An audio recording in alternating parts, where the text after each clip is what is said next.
La liaison entre le récepteur PRR et le PAMPS, des molécules communes présentes sur un grand nombre de micro-organismes, induit la phagocytose du micro-organisme, mais aussi la sécrétion de médiateurs chimiques, le TNF. Regardons l'expérience ci-dessous.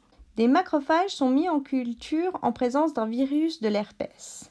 La souris témoin représente le cas normal. On remarque que très rapidement, en 10 heures, nous avons une augmentation de près de 4 fois de la production de TNF. Puis, en 50 heures, on observe une production de près de 5 fois. La même expérience est réalisée sur des macrophages d'une souris mutante.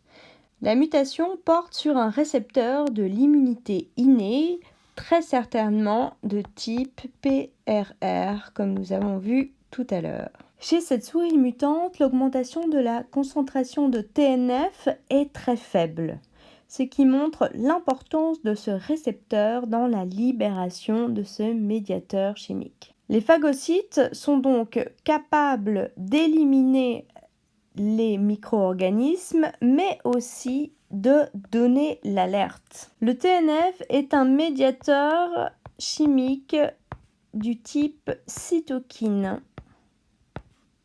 La présence de TNF induit de nombreux effets.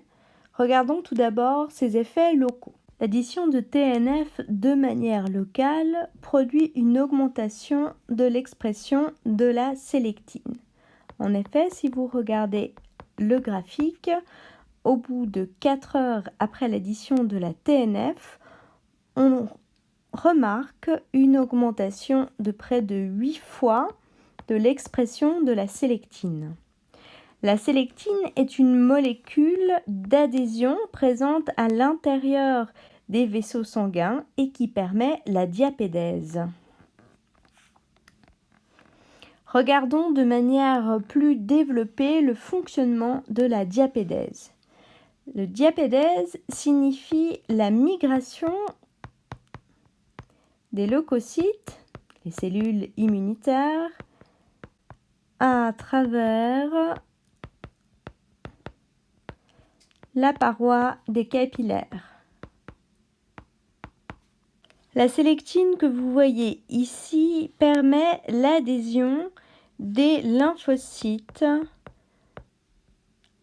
à la paroi interne des vaisseaux sanguins. Plus la concentration de sélectine est élevée et plus l'adhérence des lymphocytes est élevée. En effet, les lymphocytes tournent sur eux-mêmes à l'intérieur des capillaires et s'accrochent de manière aléatoire aux molécules d'adhérence. Cette adhésion leur permet de sortir du capillaire en direction des tissus infectés. La sécrétion locale de TNF a donc pour conséquence d'augmenter le recrutement de cellules sentinelles sur le lieu de la lésion. Vous pouvez voir dans ces images un granulocyte en train de traverser la paroi d'un vaisseau sanguin. Le vaisseau étant ici et le tissu là. Ces cellules sont capables de se déformer et de passer entre deux cellules formant la paroi du vaisseau sanguin. Mais le TNF a aussi des effets systémiques. Il stimule la fièvre, la production de leucocytes et de nombreuses autres modifications. Il va notamment stimuler au niveau du foie la production de molécules antibactériennes appelées facteurs du complément ou compléments. Le complément est un ensemble d'au minimum 20 protéines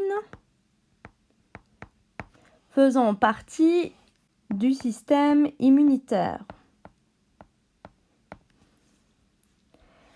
Ces protéines sont présentes dans le sérum. Le complément est capable de venir s'insérer dans la paroi bactérienne et d'y former un pore. Ce pore permet l'entrée d'eau à l'intérieur de la cellule bactérienne, selon le principe de l'osmose. La cellule bactérienne se remplit donc d'eau jusqu'à exploser. C'est donc la lyse bactérienne. Mais les phagocytes sont aussi responsables d'activer le système adaptatif que nous verrons la semaine prochaine. En effet, ils font partie de ce qu'on appelle les cellules présentatrices d'antigènes. Après digestion, une partie des fragments de bactéries dégradées se fixe sur des récepteurs particuliers, les molécules du CMH. Lors de la libération des déchets bactériens, les récepteurs vont être exposés à l'extérieur de la cellule, présentant ainsi les antigènes au système immunitaire adaptatif. Cette thématique sera développée lors du cours de la semaine prochaine. Les cellules sentinelles sont aussi composées des mastocytes. Les mastocytes sont des amplificateurs d'alerte. Les mastocytes contiennent des granules cytoplasmiques remplis à la fois d'histamine et de TNF. Les mastocytes possèdent à leur surface des récepteurs de type PRR qui leur permettent de se lier aux micro-organismes. Un mastocyte au repos libère très peu d'histamine et très peu de TNF. Mais dès que ce mastocyte a rencontré un micro-organisme, celui-ci va libérer les médiateurs chimiques contenus dans ces granules cytoplasmiques. Ainsi, la concentration dans le milieu va augmenter de 5,6 fois, alors que la concentration de TNF dans le milieu augmente, elle, de près de 40 fois. Pour résumer, les mastocytes sont présents dans les tissus ou recrutés sous l'action des kinines et de l'histamine. Lorsqu'ils rencontrent un agent infectieux, un micro-organisme, ils dégranulent. L'ensemble de ces granules va fusionner avec la membrane plasmique, libérant ainsi de l'histamine tout d'abord, puis du TNF. Le mécanisme de dégranulation est appelé l'exocytose. Les mastocytes sont des granulocytes basophiles qui ont migré dans les tissus et se sont différenciés. Vous voyez ici un granulocyte basophile dans le sang. On reconnaît là les globules rouges qui n'ont pas de noyau, les cellules dendritiques. On trouve des cellules dendritiques dans les muqueuses de l'appareil respiratoire, digestif ou génital. Elles insèrent leur projection cellulaire entre les autres cellules. C'est pour ça qu'elles portent le nom de cellules dendritiques. Nous avons déjà vu ce terme de dendrite lorsque nous parlions de neurones. Les neurones, pour rappel, ont une forme plus ou moins comme ceci, avec un long axone, un corps cellulaire et de multiples dendrites. Axones et dendrites sont des prolongements cellulaires. Les cellules dendritiques ne sont en aucun cas des neurones. Elles portent ce nom car elles leur ressemblent. Les cellules dendritiques sont des cellules extrêmement mobiles. Elles se déplacent continuellement et ne s'arrêtent que lorsqu'elles rencontrent un site d'infection. Dans un derme sain, plus de 80% des cellules dendritiques sont mobiles. Après injection d'un ver parasite, moins de 20% des cellules dendritiques sont mobiles. Les cellules dendritiques ayant rencontré un parasite s'arrêtent. Après injection de billes, on observe aussi une diminution de la mobilité des cellules dendritiques. Toutefois, celle-ci est très faible, d'environ 10%.